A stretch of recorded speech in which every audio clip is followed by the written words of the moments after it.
Excelentísimo señor obispo, excelentísimo señor rector de la universidad, profesores de todos los centros superiores de los seminarios, hermanos todos y queridos seminaristas. La declaración de doctor en la Universidad Universal de San Juan de Ávila ha despertado un acercamiento y un interés ilusionado en España y fuera de ella por su vida y magisterio. Nuestra diócesis está viviendo un año avilista de mucho calado, en todos los ámbitos eclesiales y desde muchas perspectivas. Las peregrinaciones a su sepulcro, a venerar sus reliquias como signo especialmente significativo, merecen una mención especial. Se calcula la llegada de unos 1000 personas por término medio cada semana, pero no solo valoramos el número, sino la amplitud de formas, personas, instituciones, corporaciones, parroquias, colegios, seminarios, diócesis, etc., destacando por su calidad y significado la Conferencia Episcopal Española. Muy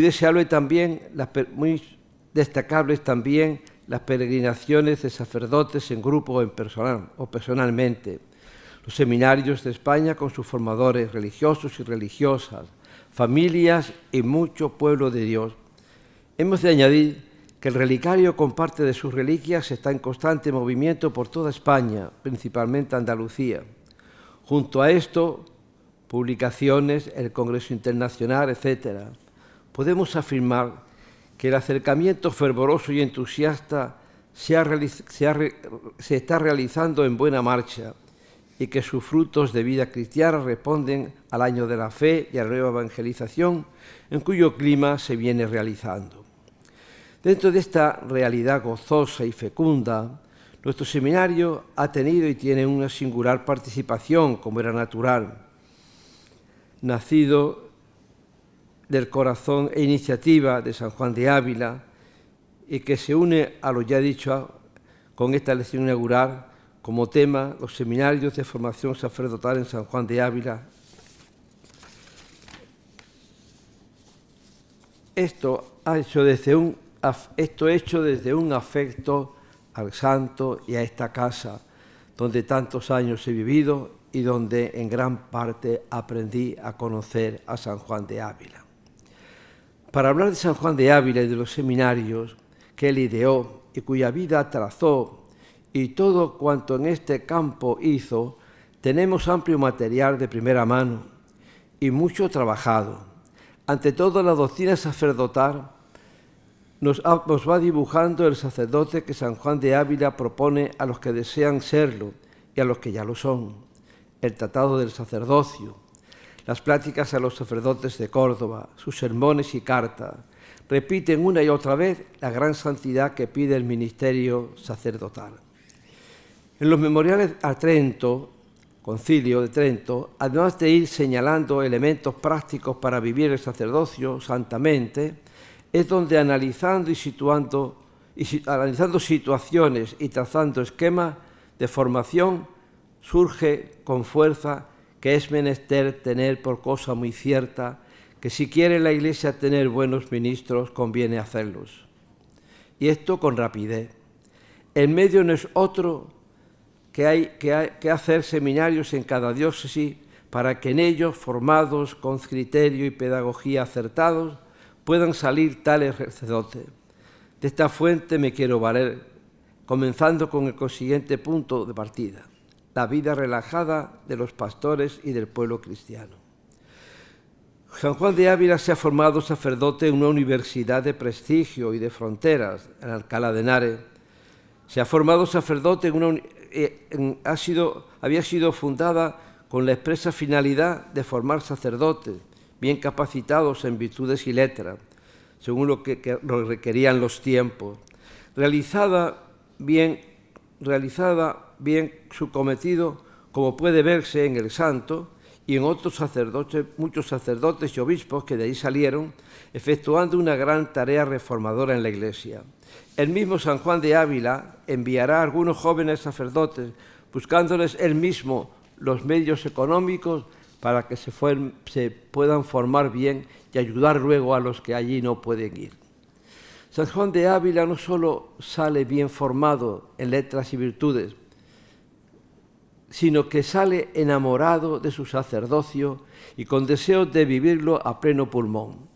Desea vivir como los apóstoles, idear constante en él. Esto le lleva a comenzar su apostolado dando a los pobres su herencia y alistándose como misionero para México. No puede realizar esto último y se queda como misionero en Andalucía, primero en Sevilla y luego en Córdoba, como presbítero de esta diócesis, pero misionando ampliamente por Granada, Jaén, Badajoz y al sur de la gran diócesis de Toledo. Enseguida se le unen sacerdotes que él va formando, haciendo los hombres de Dios de oración, pobres y apóstoles. Así recorre todos los pueblos y aldeas. Caminan andando, llevando un borriquillo para transportar los manteos, breviarios, rosarios, medallas, catecismos, para repartir a la gente. Se hospedan en las sacristías, comen lo que les dan por las calles, sin tomar ningún estipendio por su trabajo. Predican y confiesan, dan catequesis a niños y adultos. Con tales misioneros, los pueblos quedaban que era un primor. Pero, ¿hasta cuándo? No hay nadie o muy pocos que puedan mantener ese fuego sagrado. Sacerdotes, pastores había, pero como no pastoreaban es como si no los hubiera. La vida y la ignorancia de aquellos sacerdotes y la situación espiritual de los pueblos son un dolor para el corazón del apóstol y a la vez un acicate para empeñarse en buscar soluciones. Había que hacer algo. El Concilio de Trento tenía esas intenciones. La realidad tristísima de Alemania clamaba por sí misma. San Juan de Ávila la lamenta y comenta, llamándola y describiéndola como lastimeros males que en nuestros tiempos han venido sobre nuestro pueblo cristiano. Y saca conclusiones diciendo, es mucha razón que despierte nuestro profundo y peligroso adormecimiento. El mismo pueblo, lo más sano de él, pide remedio, apuntando a su vez a dónde está el mal. Así lo señala San Juan de Ávila. Algunas personas hay que ven y lloran este mal y deseando el remedio preguntan qué medio habrá para que no hubiera tantos clérigos y para que no sean tan malos. Ávila reacciona enseguida poniendo en tela de juicio que solo por las leyes se arregle la situación y comenta que mejores leyes puede haber que las que haya hechas de la santidad y letra y régimen de toda la Iglesia, que de penas están puestas para los transgresores de estas buenas leyes, y con todo esto no hay quien ignore cuán malos, cuán ignorantes y desordenados estamos los eclesiásticos. En su humildad se coloca ante los clérigos malos e ignorantes, algo a todas luces muy al revés, de todos es tenido por santo y hombre de gran saber teológico y de leyes. De nuevo pone casos concretos donde se manifiesta la situación del clero de su tiempo. Habla Ávila. Dice, y muy bien, este santo concilio, que declaren los curas a sus parroquianos el Evangelio. Pregunto, ¿qué es de los curas que lo sepan entender y tengan modo para declararlo y vida para oírlo? Los más no lo entienden, y hay algunos de tal vida que los pocos que lo entienden, y conocido por tal, que no usarán hacerlo. Pésima situación espiritual y moral y de ciencia para que pueda confiarse y puedan realizar esos clérigos curas de almas el santo ministerio que les está confiado. Y sin esa ayuda, ¿cómo se podrá mantener la fe y la moral del pueblo de Dios? Ante esta situación, Ávila se revela una y otra vez manifestando que no está la solución en las leyes. Pero entonces, ¿qué hacer? Puesto que aprovecha poco mandar bien, si no hay virtud para ejecutar lo mandado, tome trabajo el Santo Concilio, aunque sea grande, para hacer que los eclesiásticos sean tales que more en ellos la gracia de la virtud de Jesucristo, lo cual alcanzado fácilmente cumplirán lo mandado, y aún harás más por amor que la ley manda y por fuerza. San Juan de Ávila se ve que ha tratado este asunto con obispos, sacerdotes interesados en el tema y va recorriendo las diversas soluciones que se le ocurren y se le ofrecen. A nuevas leyes hemos visto que no. A que los curas expliquen el Evangelio, tampoco. Una tercera solución, que se mande a los curas que asistan a las lecciones de Escritura que se deberán dar en las catedrales y que los manden los prelados bajo penas graves. Responde Ávila, que tampoco es solución. Él conoce bien el campo, sabe qué hacer y lo expresa con viveza y claridad. Dice este santo concilio: haya en la Iglesia lección de Santa Escritura, bien mandado está, por cierto, y más, ya que haya quien la lea, quien la explique, porque se lo paguen, pregunto, ¿quién la oirá? Ya se ha probado hacer esto en nuestros días, en algunas catedrales, y lo que de ellos se ha sacado es que de tanta muchedumbre de clérigos como en ellas hay, ninguno o uno o dos, y no de los más principales, van a oír. Y si algunos legos vienen también, se cansan, y así se deja el negocio, o se hace un fruto por falta de oyentes. Y si se dice a esto que mandaran los prelados bajo penas graves a los clérigos que oigan, digo que también hemos visto esto, y que siempre buscan solapados impedimentos que parezcan justos para huir de la lección, hasta que se cansa el prelado y el lector y cesa la obra. Mas ya que estos tales violentados vayan a la lección, ¿qué provecho sacarán de ella?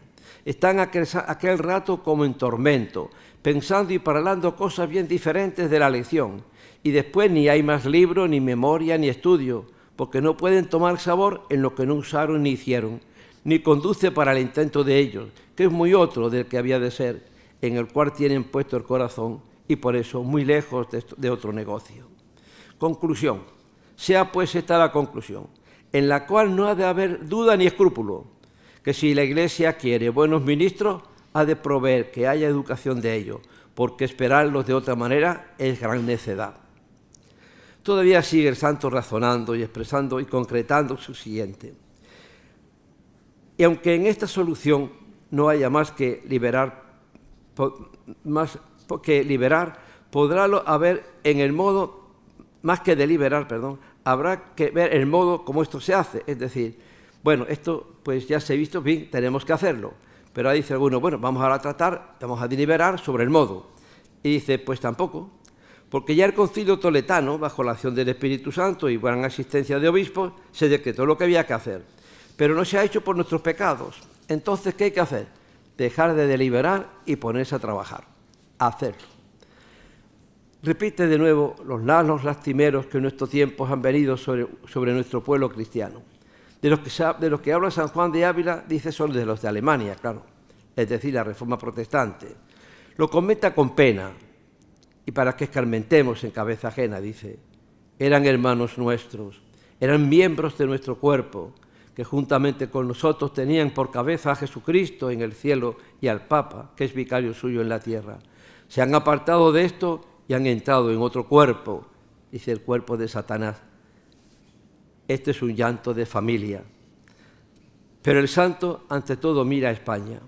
Por eso su llamada es que despierten nuestro profundo y peligroso adormecimiento, que del servicio de nuestro Señor y del bien general de la Iglesia y de nuestra particular salvación, todos o casi todos tenemos, para que con ojos abiertos sepamos considerar la grandeza del mal que nos ha venido y el peligro que nos amenaza y pongamos remedio con el favor divinal en lo que tanto nos cumple, para que no nos suceda lo mismo, claro.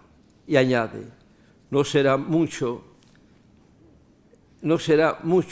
que pues la causa del mal temporal se desean saber las razones para curarlo, también deseemos nosotros saber de dónde vino la muerte espiritual, no de uno, más de muchos. Y señala entonces las razones o el origen de todos estos males, de dónde han venido. Y son las siguientes. Falta de pastores. Pastores había en cuanto a la dignidad, más porque entendían o se ocupaban en apacentarse a sí mismos, buscando sus intereses y regalos, sin tener cuidado de curar las ovejas enfermas, no había pastor, porque para el pueblo todo es uno, no haberlo y ser descuidado. Falsos profetas, que en mucho número entonces había, unos de los cuales abiertamente engañaban al pueblo, diciéndole que dejasen la creencia y el culto del verdadero Dios. El intento de estos era asegurar mucho al pueblo y darle gran confianza de Dios, que estaba contento con ellos y de su vida, que no tenían por qué temer sus castigos, sino esperar su paz y copiosa prosperidad. Prelados negligentes y la suma verdad que es Dios afirma haber venido todo este mal por no haber pastor que hubiese curado y cuidado lo que tocaba a la necesidad y provecho de sus ovejas. O si les parece que este arte de curar ovejas es de mucho provecho, estiman, sin embargo, lo estiman tampoco a él y a ellas, que la alteza de ellos no quiere inclinarse a ejercitar tan bajo oficio, ni el regalo de que ellos tienen lo sufre, porque ha de ser con muchos trabajos, y que era propio oficio suyo y muy íntimo, y esto que era oficio suyo y muy íntimo, hanse contentado con solo ejercicio de regimiento exterior, que ni parece perjudica tanto a la vana honra que buscan, ni tienen aquellos trabajos anejos que tiene la cura de ánima, de lo cual ha venido la Iglesia al triste estado en que está. Predicación defectuosa, enseñando cosas curiosas y no palabra de Dios, más predican para divertir que para enseñar, también presentando un cristianismo de mínimos que luego quedará en bajos mínimos, sin fuerza ni fuerza para cumplir. Condescendencia con los vicios y vanidades, voy a decir, ¿qué epígrafe? Retraimiento de los sacramentos. Conclusión, no nos maravillemos, pues, que tanta gente haya perdido la fe en nuestros tiempos. Miremos si aquella misma está en nosotros y escarmentemos, como dicen, en cabeza ajena, no peligremos como ellos. Aplicando todo esto a la vida sacerdotal, vemos claramente que los clérigos y religiosos, dice San Juan de Ávila, de vida libre y deshonesta, que ni dicen misa ni predican, son la gente más proclive para aceptar la herejía. Muy claras y muy en ambiente estaban las causas de la relajación de los clérigos y del pueblo. San Juan de Ávila, a veces con alguna dureza, pero siempre con grandísimo amor a la Iglesia y a los sacerdotes, y con honda verdad ponía el dedo en la llaga. Dice así: lo que ha echado a perder toda la clerecía ha sido entrar en ella gente profana, sin conocimiento de la alteza del estado que toma, y con ánimos encendidos de fuego de terrenales codicia, y después de entrados, ser criados en mala libertad, sin disciplina de letras y virtud. Conviene que ni la entrada sea tan fácil, ni la vida tan sin regla, para que así se excluyan los que en la Iglesia buscan la tierra y sean admitidos los hábiles para ser ministros de Dios. Ordénese la vida eclesiástica como no la puedan llevar sino los virtuosos o los que trabajan por serlo. Resumiendo, ¿por qué la relajación de los clérigos y luego del pueblo?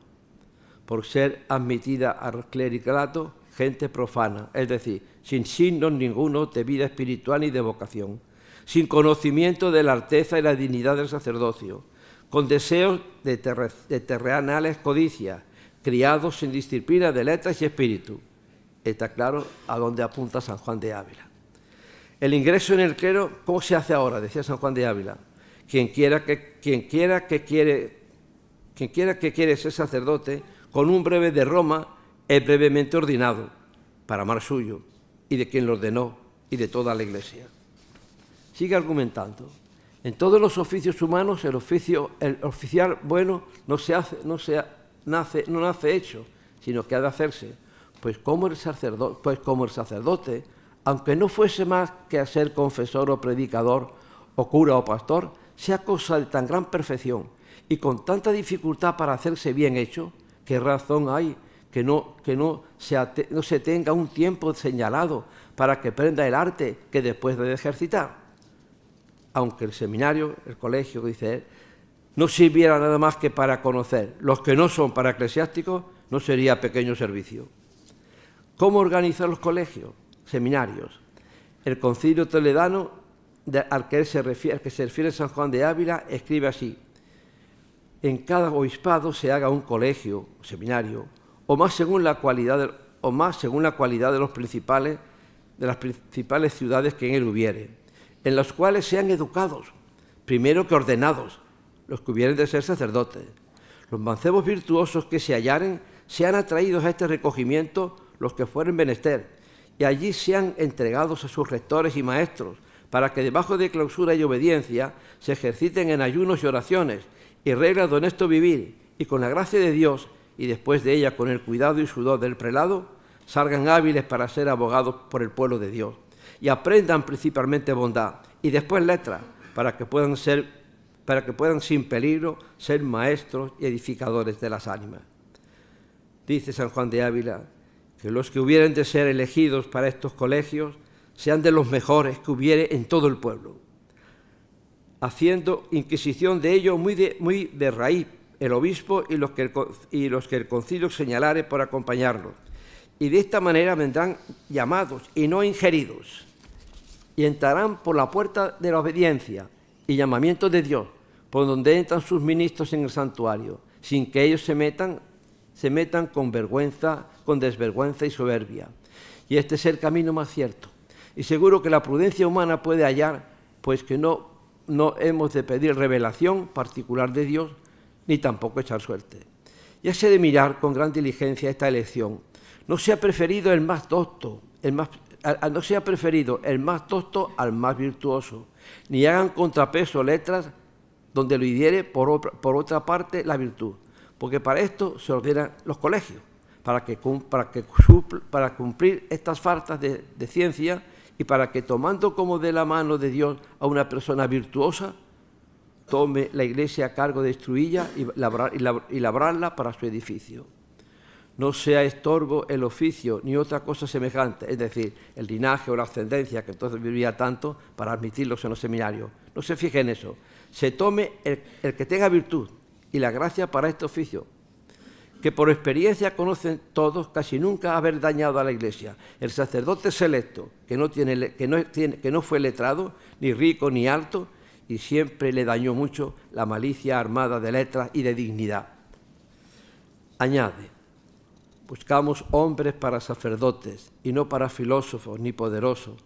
No tenemos tanto que ver con los hábiles ni hartos como con los buenos, aunque de otras cosas carezcan.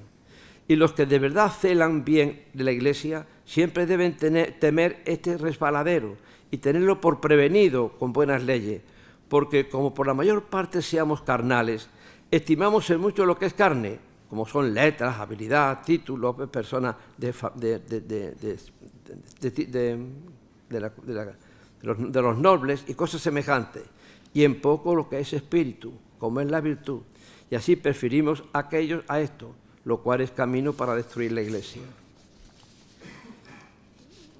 Y finalmente termina su larga disertación sobre el admitir y elegir, diciendo que por ninguna vía admitan a la educación eclesiástica al que no pareciere ser digno, y si fuere admitido, se les pela, constando de su indignidad.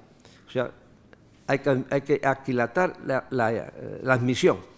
Si se le ha admitido ya y se descubre que no es digno, pues se le echa. Habla de varias clases de seminarios, colegios.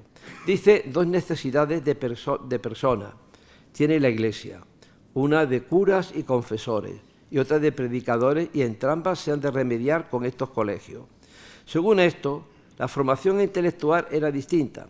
Para los curas párrocos y confesores traza un programa de urgencia. Hacen falta enseguida, los pueblos claman. Señala gramática o latín y casos de conciencia moral y algo de Sagrada Escritura. Y advierte: no en pocos años, pues no es pequeño el oficio de medicinas de ánima, antes es arcium, según San Gregorio. Y sería bien sin gramática, la gramática por otro lado, estuviesen en el seminario para estudiar lo demás, estuviesen a lo menos 4 o 5 años, para que con la edad, bondad y letras autorizasen y sin peligro trazasen bien su oficio. Y esto cuanto a curas y confesores.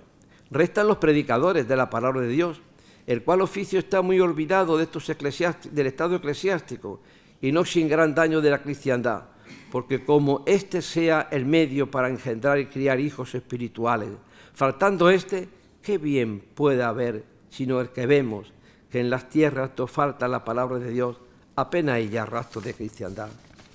Dice que cosa es de gran admiración y compasión, siendo este oficio esencial de los eclesiásticos, que es como un carácter y ejercicio propísimo de ellos, que por él se llaman pastores y padres, que esté tan olvidado de ellos y echando sobre hombros ajenos como si no les tocase.